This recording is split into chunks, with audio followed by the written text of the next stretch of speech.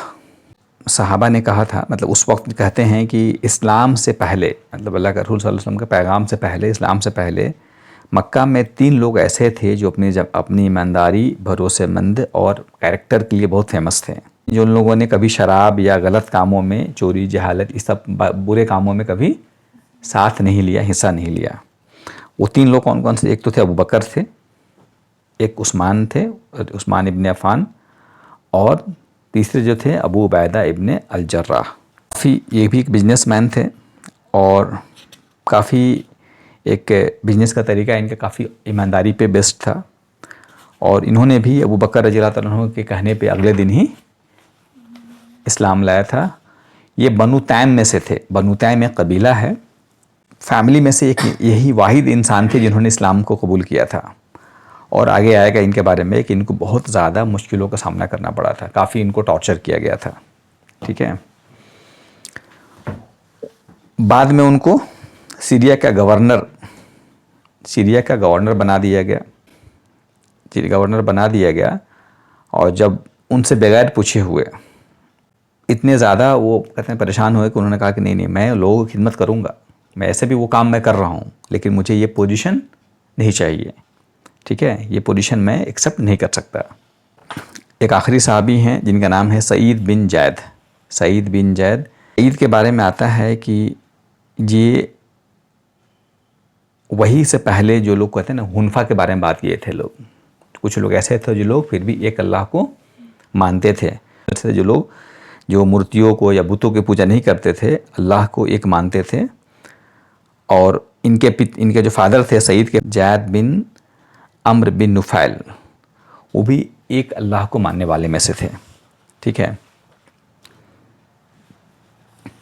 ان کے فیملی میں سے جب کوئی, ان کے قبیلے کے لوگ جب کوئی قربانی دیتا, بتوں کے سامنے کچھ کہتے ہیں نا, کوئی جانور قربان کرتے, تو اس میں سے حصہ, ویسے کھانے میں حصہ یہ لوگ نہیں لیتے تھے. ٹھیک ہے. اور اس وجہ سے ان کے فیملی کو, ان کے قبیلے کے لوگوں نے بہت ستایا. کہتے ہیں نا, توحید کے بارے میں باتیں کرتے تھے جب کہیں بھی توحید نہیں تھا, کہیں بھی اللہ کو ماننے والے کی بات کھل کر نہیں ہوتی تھی, لیکن اس وقت یہ باتیں کرتے تھے. اسی لیے نبی صلی اللہ علیہ وسلم نے ان کی تعریف کی, کہا کہ قیامت کے دن زید بن عمرو بن نفیل کی ایک پوری امت کے روپ میں اٹھایا جائے گا. اسے بھی ایک طرح سے ایک امت کے روپ میں اٹھایا جائے گا. سعید ہمیشہ اللہ کے رسول صلی اللہ علیہ وسلم کے ساتھ رہے.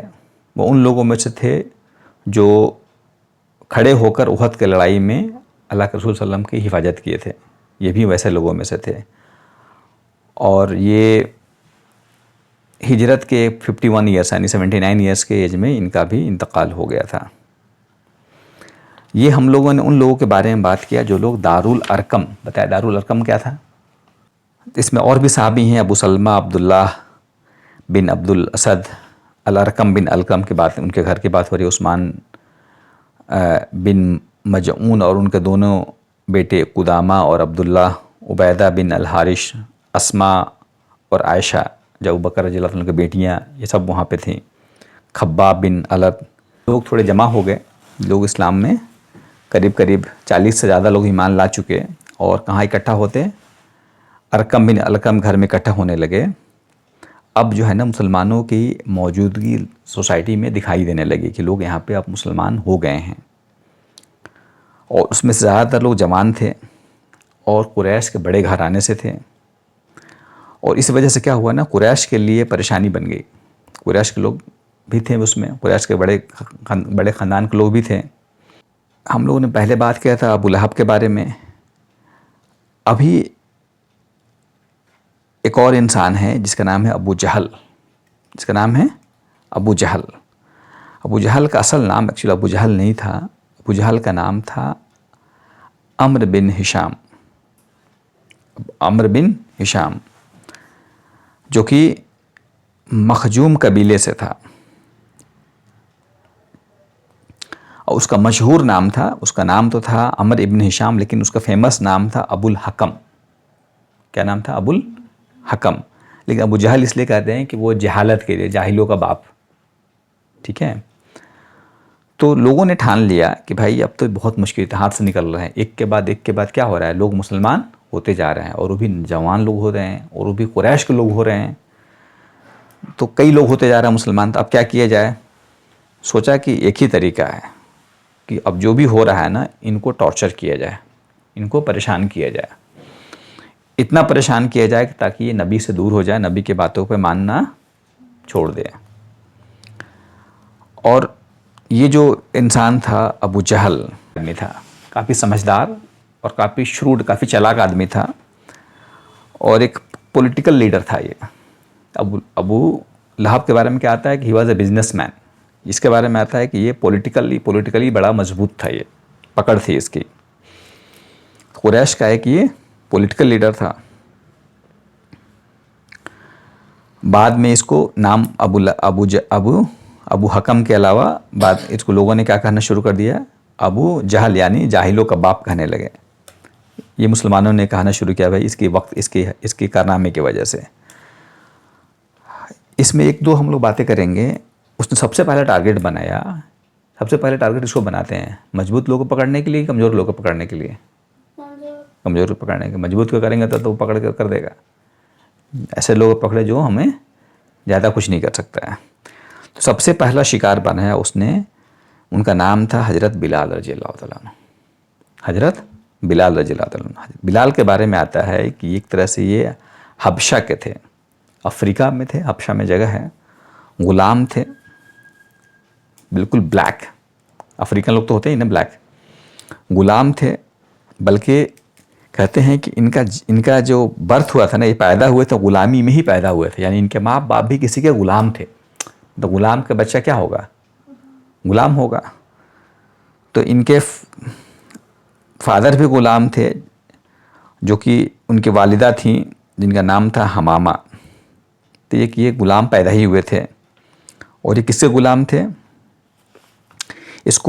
ان کو جو ہے نا امیہ بن خلف نے خریدا ہوا تھا. امیہ بن خلف جو کہ مکہ کا ایک انسان تھا، جو کہ ابو جہل کا بڑا اچھا دوست تھا.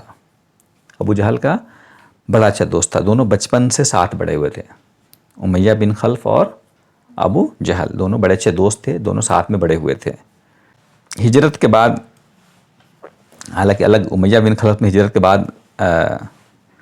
اسلام قبول کرنے کا سوچا رکھا تھا، لیکن یہ خیر یہ بات آگے آئے گا کہ جب ہجرت ہوا تو اس کے بعد امیہ بن خلف نے سوچا تھا کہ میں اسلام قبول کر لوں گا. لیکن جب ابو جہل کو پتہ چلا تو کہا کہ نہیں تم ایسا نہیں کر سکتے، تم تو قریش کے لیڈر ہو، تم اسلام قبول کر لو گے تو باقی لوگوں کا کیا ہوگا، تم کیوں کر سکتے ہو. تو ایسے لوگوں کے بارے میں اللہ تعالیٰ نے قرآن میں بھی کہا ہے کہ اور اس دن ظالم اپنے ہاتھ کو کاٹے گا اور کہے گا کاش میں رسول کا راستہ اپنا لیا ہوتا ہے، ہائے افسوس میں نے یعنی اب اپنے دوست ابو جہل کا بات مان لیا، یعنی اس نے مجھے بھٹکا دیا. اور شیطان تو ہمیشہ دھوکہ، قرآن کا مفہوم ہے، قرآن کی آیت ہے سورہ فرقان کا جس کا مفہوم ہے یعنی شیطان تو ہمیشہ انسان کو دھوکہ دینے والا ہے. یہ ایسے ہی لوگوں کے بارے میں آیا تھا. خیر اب آتے ہیں جب بلال رضی اللہ تعالیٰ نے اسلام قبول کر لیا. یہ تو غلام تھے، اسلام قبول کر لیا. تو امیہ جس کے یہ غلام تھے ان کو خبر ہوئی تو اس نے ابو جہل کو بتا دیا، اپنے دوست کو ابو جہل کو بتا دیا. ابو جہل نے کیا بات ہے، کیونکہ تمہارا غلام ہے تو اس پہ کچھ نیا ٹرائی کرتے ہیں. کیا کرتے ہیں؟ ٹارچر کرنے کا کچھ نیا ایکسپیرینس لیتے ہیں، کچھ نیا طریقہ ٹرائی کرتے ہیں. امیہ نے کہا کہ جو کرنا ہے کرو، میرا غلام ہے. غلام مطلب کیا ہے؟ سلیو ہے، اس کا کوئی رائٹ نہیں ہے، جو کرنا ہے تم کرو، فری ہینڈ ہے. اس کے بعد ابو جہل نے بلال رضی اللہ عنہ کو بڑی سخت تکلیف دی. وہ رات بھر مارتا، ان کو کوڑے مارتا، اور رات بھر مارتا. کب رکتا وہ؟ جب وہ خود تھک جاتا تھا. مارتے مارتے جب وہ خود تھک جاتا تھا کہ اب نہیں مارا جا رہا ہے تب وہ رکتا وہ. اور جب دن ہوتا، جب دھوپ تیز ہو جاتی، اب سوچو عرب کی دھوپ کیسی ہوتی ہے. عرب کی گرمی ٹیمپریچر آج کی ڈیٹ میں سنتے ہیں نا 45 نہیں بلکہ 50 ڈگری پہنچ جاتا ہے، جہاں پہ آدمی زمین پہ پیر رکھو تو پیر پھولے نکل جائیں گے. اتنی تیز گرمی ہوتی ہے، کام دھام بند ہو جاتا ہے دن میں، ایسی گرمی ہوتی ہے وہاں پہ. تو ویسی گرمی میں، جہاں پہ یہاں کی گرمی کچھ نہیں ہے وہاں کے مقابلے میں، ویسی گرمی میں ان کے کپڑے اتار دیتا اور ریت پہ یعنی سینڈ پہ لٹا دیتا، ان کو بالو پہ لٹا دیتا. اور اس کی وجہ سے کیا ہوتا، ان کا پورا پیٹھ جل جاتا اور بالکل برن آؤٹ ہو جاتا. اور کیا کرتا، اوپر سے پتھر ڈالے، اتنا بھاری پتھر اٹھا کے ڈال دے تاکہ ہل نہیں سکے. یہ ایک تو ایسے لیٹا دیا، اوپر سے کیا کیا، پتھر سے دبا دیا تاکہ یہ ٹس سے مس نہیں ہو سکے. اور اس میں سے اب کچھ بھی رہے، کچھ بھی کریں ٹس سے مس، لیکن اس میں سے اب نکل نہیں رہا. وہ گرم کہتے ہیں ان کا پورا پیٹھ جل جاتا، پورا برن آؤٹ ہو گیا تھا، پورا کہتے ہیں چربی پورا میلٹ ہو گیا تھا. کین یو امیجن ایسی تکلیف. کہا جاتا ہے کبھی کبھی وہ گھوڑے میں باندھ لیتا ان کو اور گھسیٹواتا ریت پہ، ہوتا نا گھوڑا میں باندھ دیا اور پیچھے گھوڑا دوڑا دیے، پیچھے بندھے ہوئے. ان کا بہت فیمس ہے، سب لوگ ہم لوگ سنا ہے. ایسے میں وہ پکارتے احد احد احد، یعنی اللہ ایک ہے. لوگوں کا کہنا تھا کہ نہیں اللہ تو ہے لیکن باقی بھی ہیں، لات بھی ہے، عزا بھی ہے، اور یہ بھی ہے اور وہ بھی ہے. کہتے نہیں احد، اللہ اکیلا ہے، ایک نہیں اکیلا ہے. کوئی شریک نہیں ہے. کبھی بھی ان کا ایمان نہیں ڈگمگایا. اتنی تکلیف کے بارے میں یہاں تک میں نے انگلی کٹ جاتا ہوں پریشان ہو جاتے ہیں. وہاں پہ پورا بدن کا چربی اسکن گل کے گوشت گل کے میلٹ ہو جاتا تھا. اس وقت ابو بکر جو تھے, ابو بکر رضی اللہ عنہ کے بارے میں آتا ہے کہ وہ کافی بڑے بزنس مین تھے, بڑے ایماندار تھے, بڑے سکسیسفل تھے, کافی پیسے والے تھے. جب ان کو معلوم ہوا تو وہ امیہ بن خلف سے کہا کہ بلال کو انہیں بیچ دے. بھائی تمہارا غلام ہے بلال. انہوں نے کہا کہ اس کو آپ بیچ دو مجھے. امیہ نے منع کیا. امیہ نے پہلے تو منع کیا, لیکن ابو بکر نے کہا کہ پیسے اس کا دام جو تھا پیسہ اور بڑھایا, لالچ دیا اس کو, اتنا قیمت بڑھایا کہ وہ مان گیا. اور انہوں نے ان کو خرید لیا اور خرید کے آزاد کر دیا. خرید کے فوراً آزاد کر دیا. اس لیے کہتے ہیں بلال کو کہا جاتا ہے بلال مولا ابو بکر, یعنی ان سے جڑے ہوئے. اکثر لوگ یعنی کہتے ہیں کہ دونوں کی دوستی, ابو بکر رضی اللہ تعالیٰ عنہ اور بلال رضی اللہ تعالیٰ عنہ کی دوستی بڑی گہری دوستی تھی. انہوں نے آزاد کرایا تھا. عمر بن خطاب کہا کرتے تھے, عمر بن خطاب بعد میں خلیفہ جو بنے, دوسرے خلیفہ, کہا کرتے تھے کہ ہمارے ایک مالک یعنی بلال کو ہمارے دوسرے مالک ابو بکر نے آزاد کرایا. بعد میں ان کا مرتبہ یہ تھا کہ بلال رضی اللہ عنہ کیا ہوا, اللہ کے رسول صلی اللہ علیہ وسلم نے کیا بنایا تھا, مؤذن, پہلا مؤذن بنایا, جو اذان دینے والا, جو اذان دیتا ہے, یہ مرتبہ دیا. ٹھیک ہے نا. اس طرح سے اور بھی بہت سارے لوگ تھے, عورتیں, جوان, بوڑھے, بہت سارے لوگ تھے جو ظلم کے شکار ہونے لگے. کیا لوگ ہونے لگے؟ ظلم کے شکار ہونے لگے. اور ابو بکر رضی اللہ تعالیٰ عنہ نے ایک طرح سے ذمہ داری لے لی تھی کہ بھائی جو بھی پریشان ہوگا میں اس کی جا کے ہیلپ کروں گا. اور اس طرح سے ہم لوگ ابھی آگے 1 2 3 4 5 6 7 قریب 6 7 8 لوگوں کے بارے میں بات کریں گے. اسٹوری چھوٹا چھوٹا اسٹوری ہے ان کے بارے میں, کیسے ان کو ستایا گیا اور کتنے ٹارچر ہوئے, کیا کیا سہنا پڑا ان کی. سب کی اسٹوری اپنے آپ میں یونیک ہے. سب کی اسٹوری یونیک ہے. ابھی ہم نے ایک کا اسٹوری پڑھا, کس کے بارے میں, بلال رضی اللہ تعالیٰ عنہ کے بارے میں, کیسے وہ آزاد ہوئے اور کیا مرتبہ ملا ان کو, مؤذن بنے, اللہ کے رسول صلی اللہ علیہ وسلم کے ساتھ ہمیشہ ساتھ رہے. ان کی اپنی اسٹوری الگ ہے, وہ کبھی دیکھا جائے گا, لیکن ایک مختصر میں. اور پھر اور ہم لوگ ابھی عامر بن فہیرہ, چنیرہ, ایک اور 4 5 اور ہم لوگوں کا نام ہے جو بڑے شروع کے دنوں میں جن کو بہت زیادہ ٹارچر کیا گیا. اتنے ہیں ٹارچر کیا کہ جن کے سن کے رونگٹے کھڑے ہو جائیں گے, الگ الگ طریقے سے, صرف اس لیے کہ اسلام لے آئے. ٹھیک ہے. اس کے بارے میں ہم لوگ انشاءاللہ اگلے سنڈیز کو یہاں سے ہم لوگ آگے بات کریں گے. ٹھیک ہے. سبحان اللہ بحمدہ, سبحانک اللہم و بحمدک, نشہد ان لا الہ الا انت, نستغفرک و نتوب الیک. سبحان ربک رب العزت عما یصفون وسلام علی المرسلین والحمد للہ رب العالمین. السلام علیکم ورحمۃ اللہ وبرکاتہ.